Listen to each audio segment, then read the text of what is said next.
Sa nagpadayong NCAA Games, napuno sa aksyon ng mga eksena sa hardcourt niya tumiaging adlaw. Unang nagsangka ang Mapua Cardinals ug EAC Generals. Mabantayan ang daw pag-arangkada ni Paulo Hernandez sa krusyal nga parte sa fourth quarter.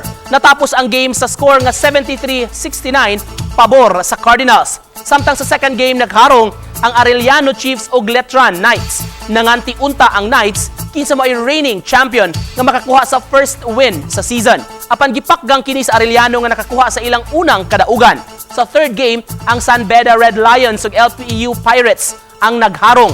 Subling na kadaugang LPU sa score nga 67-62 alang sa ilang ika-unom nga kadaugan. Makapuso atang yung maabot pang mga duwa sa season 99. Labi na ang duwa karong adlaw sa JRU Heavy Bombers batok sa San Sebastian Golden Stags sa first game pagasundan sa sangka tali sa Benil Blazers ug Perpetual Altas. Makita ang mga duwa live sa GTV.